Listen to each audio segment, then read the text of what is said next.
नमस्कार प्यारे बच्चों, स्वागत है आप सभी का आपके अपने YouTube चैनल में। तो आज के इस वीडियो में हम कक्षा 10 विज्ञान और कक्षा 10 विज्ञान में हमने क्रैश कोर्स 2021 की बोर्ड एग्जाम के लिए स्टार्ट कर रखा है। अगर आपने बाकी के चैप्टर नहीं देखे हैं तो उन सभी चैप्टर के वीडियो भी आप देख सकते हैं। उन सभी वीडियो का लिंक आपको डिस्क्रिप्शन में मिल जाएगा, तो वहाँ जाकर आप उन चैप्टर को भी अच्छे से तैयार कर सकते हैं।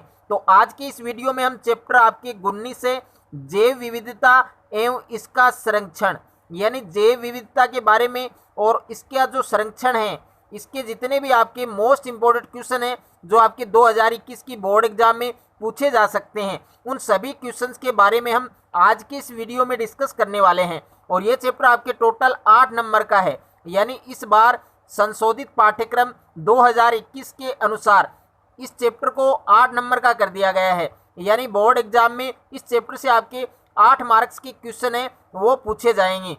क्वेश्चन नंबर 1 आपको दिया गया है कि किस वृक्ष को बायोडीजल वृक्ष कहा जाता है, यानी कौन सा वृक्ष है जिसको बायोडीजल वृक्ष कहा जाता है। तो ऐसे वृक्ष का क्या नाम है, उस वृक्ष का नाम आपको बताना है। तो उस वृक्ष का क्या नाम है, जेट्रोपा। यानी जेट्रोपा को कौन सा वृक्ष कहा जाता है, बायोडीजल वृक्ष कहा जाता है। तो वेरी इंपॉर्टेंट क्वेश्चन है और काफी बार ये क्वेश्चन आपके बोर्ड एग्जाम में रिपीट हो चुका है। तो इस बार 2021 की बोर्ड एग्जाम के लिए ये क्वेश्चन आपको 1 मार्क्स दिला सकता है, तो अच्छे से आपको ये क्वेश्चन तैयार करना है। उसके बाद में सेकंड क्वेश्चन है आपके कि विश्व में जैव विविधता के कुल कितने तप्त स्थल हैं। यानी आपको बताना है कि विश्व में जैव विविधता के कुल कितने तप्त स्थल हैं, हॉटस्पॉट हैं। तो उनकी संख्या बतानी है आपको। तो उनकी टोटल संख्या कितनी है, 34 यानी 34।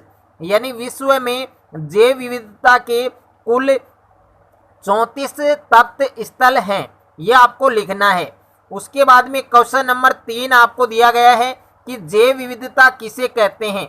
आपको जैव विविधता की परिभाषा लिखनी है। तो सबसे पहले आपको क्या करना है, जैव विविधता को हेडिंग लिखना है, यानी हेडिंग डालना है और अंडरलाइन करना है और इसको हाईलाइट करना है। उसके बाद में इसकी डेफिनेशन लिखनी है। यानी जीव जंतुओं में पाई जाने वाली विभिन्नता, विषमता एवं जटिलता को क्या कहा जाता है, जैव विविधता कहा जाता है। यानी जीव जंतुओं में पाई जाने वाली विभिन्नता, विषमता, जटिलता, इनको हम क्या कहते हैं, जैव विविधता कहते हैं। तो जैव विविधता की परिभाषा आपको बहुत ही अच्छे से तैयार करनी है। जीव जंतुओं में पाई जाने वाली विभिन्नता, विषमता, जटिलता, इसको हम क्या कहते हैं, जैव विविधता कहते हैं। क्वेश्चन नंबर 4 आपको दिया गया है कि भारत के राष्ट्रीय जलीय जीव का नाम लिखिए। यानी भारत का जो राष्ट्रीय जलीय जीव है उसका आपको नाम बताना है। वेरी इंपॉर्टेंट क्वेश्चन है 2021 की बोर्ड एग्जाम के लिए। तो इस क्वेश्चन को आपको छोड़ना नहीं है, अच्छे से तैयार करना है, क्योंकि ये क्वेश्चन आपको 2021 की बोर्ड एग्जाम में 1 मार्क्स दिला सकता है। तो भारत के जो राष्ट्रीय जलीय जीव है उसका क्या नाम है, गांगे डॉल्फिन। ये नाम आपको अच्छे से याद करना है। भारत का जो राष्ट्रीय जलीय जीव है उसका क्या नाम है, गांगे डॉल्फिन। ओके। उसके बाद में क्वेश्चन नंबर 5 आपको दिया गया है कि 2 पादपों के नाम लिखिए जिनके बीजों से जैव ईंधन बनाया जा सकता है। वेरी इंपॉर्टेंट क्वेश्चन है 2021 की बोर्ड एग्जाम में। मैंने जितने भी क्वेश्चन इस वीडियो में लिए हैं, ऑल क्वेश्चन आपको तैयार करने हैं 2021 की बोर्ड एग्जाम में। अगर आप इन सारे क्वेश्चन को अच्छे से तैयार कर लेते हैं तो आप इस चैप्टर से 8 नंबर आराम से बना सकते हैं। यानी 2 पादपों के नाम आपको लिखने हैं जिनके बीजों से जैव ईंधन बनाया जाता है। तो ऐसे कौन कौन से पादप हैं जिनके बीजों से हम जैव ईंधन बना सकते हैं। तो एक पादप का क्या नाम है, जेट्रोपा, और दूसरा पादप कौन है, करंज। यानी जेट्रोपा और करंज, इन दोनों पादपों के बीजों से जैव ईंधन है वो बनाया जा सकता है। तो इस क्वेश्चन को भी आपको बहुत ही अच्छे से तैयार करना है। क्वेश्चन नंबर 6 आपको दिया गया है कि रक्त कैंसर के उपचार में काम आने वाले 2 एल्केलॉइड के नाम लिखिए। यानी रक्त कैंसर, ब्लड कैंसर के उपचार में काम आने वाले कौन कौन से 2 एल्केलॉइड हैं, उन एल्केलॉइड के नाम लिखिए। वेरी इंपॉर्टेंट क्वेश्चन है, अच्छे से इस क्वेश्चन को आपको तैयार करना है। तो ऐसे कौन कौन से एल्केलॉइड हैं जिनका उपचार हम रक्त कैंसर यानी ब्लड कैंसर के उपचार में करते हैं। तो पहला पहला एल्केलॉइड का नाम क्या है, विनक्रिस्टिन, और दूसरा क्या है, विनब्लास्टिन। यानी विनक्रिस्टिन और विनब्लास्टिन ऐसे दो एल्केलॉइड हैं जिनका उपचार ब्लड कैंसर में किया जाता है, यानी रक्त कैंसर में किया जाता है। तो इस क्वेश्चन को आपको बहुत ही अच्छे से तैयार करना है। उसके बाद में क्वेश्चन नंबर 7 आपको दिया गया है कि टेक्सस बकाटा वृक्ष की छाल का एक औषधीय महत्व लिखिए। यानी जो टेक्सस बकाटा वृक्ष है इसकी छाल का एक औषधीय महत्व आपको लिखना है। तो इसका औषधीय महत्व क्या है, यानी इसका उपयोग कैंसर के उपचार में होता है। कैंसर के उपचार में कौन से वृक्ष की छाल का उपयोग होता है, तो टेक्सस बकाटा।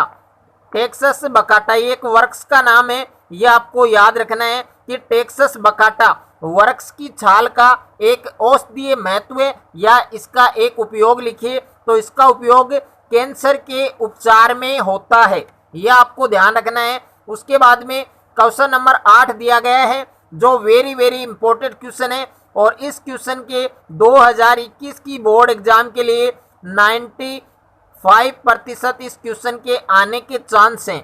तो इस क्वेश्चन को बहुत ही अच्छे से तैयार करना है आपको। क्वेश्चन आपको क्या दिया गया है कि जैव विविधता तप्त स्थल को परिभाषित कीजिए, और किसी क्षेत्र को जैव विविधता तप्त स्थल घोषित करने के लिए आवश्यक 2 शर्तें लिखिए। यानी जैव विविधता तप्त स्थल को परिभाषित कीजिए, यानी जैव विविधता जो हॉट स्पॉट है, जो तप्त स्थल है, उसकी आपको परिभाषा लिखनी है। और आपको बताना है कि किसी क्षेत्र को अगर जैव विविधता तप्त स्थल घोषित किया जाता है तो उसको घोषित करने के लिए जो शर्तें हैं वो शर्तें कौन कौन सी होनी चाहिए। तो सबसे पहले हम बात करेंगे जैव विविधता तप्त स्थल की परिभाषा की, यानी इसकी जो डेफिनेशन है, इसकी जो परिभाषा है वो क्या होती है।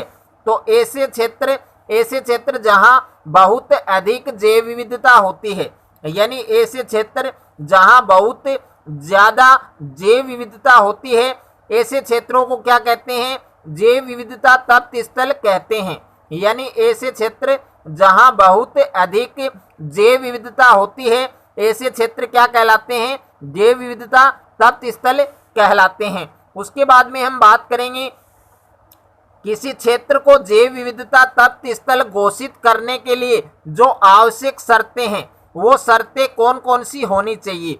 यानी कोई क्षेत्र है और उस क्षेत्र को जैव विविधता तप्त स्थल हमें घोषित करना है, तो उसके लिए कौन कौन सी आवश्यक शर्तें होनी चाहिए। इसमें पहली शर्त क्या है कि उस क्षेत्र में कम से कम 1500 स्थानबद्ध प्रजातियां होनी चाहिए।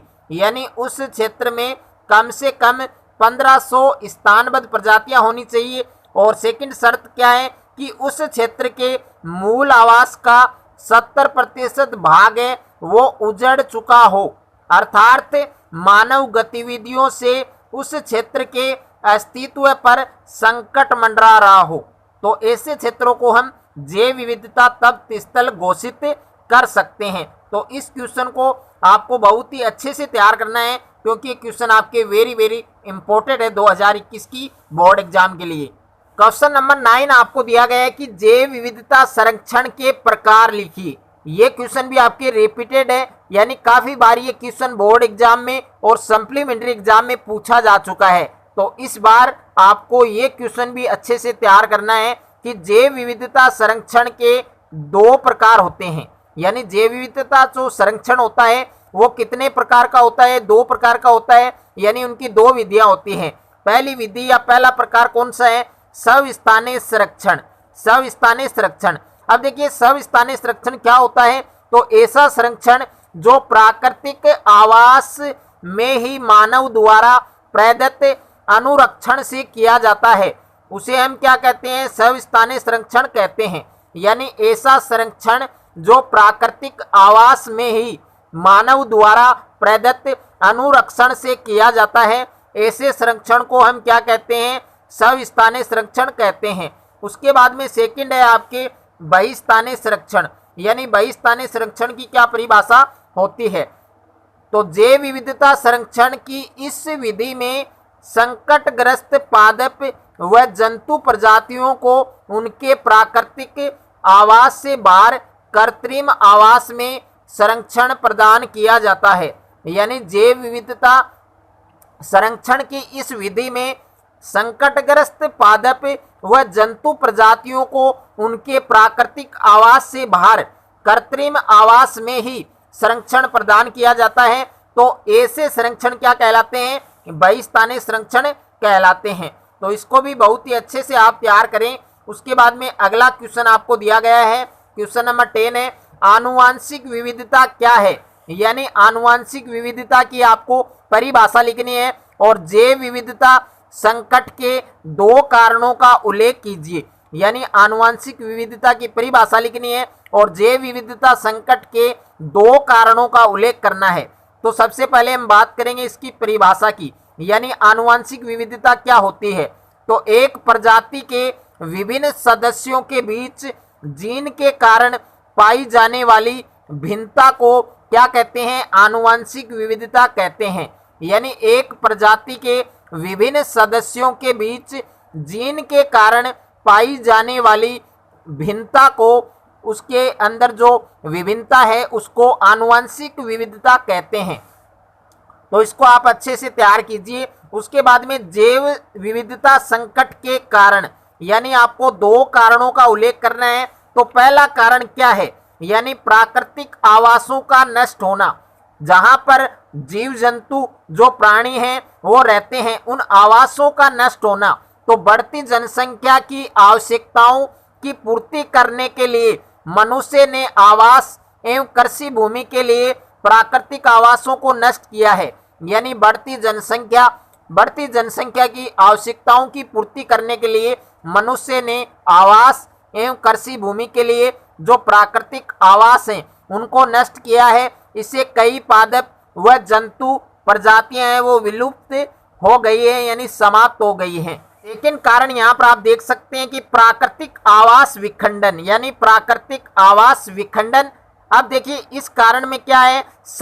सड़क मार्ग, रेल मार्ग, विद्युत लाइन, गैस पाइपलाइन आदि के निर्माण, वन्य जीवों विस्तृत प्राकृतिक आवास विखंडित हुए हैं। यानी जो सड़क मार्ग है, रेल मार्ग है, विद्युत लाइन है, गैस लाइन है, पाइपलाइन है आदि के निर्माण, वन्य जीवों विस्तृत प्राकृतिक आवास विखंडित हुए हैं। इससे वन्य जीवों के प्राकृतिक जो क्रियाकलाप हैं वह सुरक्षा है उस पर विपरीत प्रभाव पड़ा है। यानी सड़क मार्ग, रेल मार्ग, जो विद्युत लाइन होती हैं, गैस लाइन होती है, पाइपलाइन होती हैं, इनके निर्माण से जो वन्य जीव हैं और उनकी जो विस्तृत प्राकृतिक आवास हैं वो विखंडित हो गए हैं। इससे जो वन्य जीव हैं उनके प्राकृतिक क्रियाकलाप और उनकी सुरक्षा पर बहुत ही अधिक प्रभाव पड़ा है।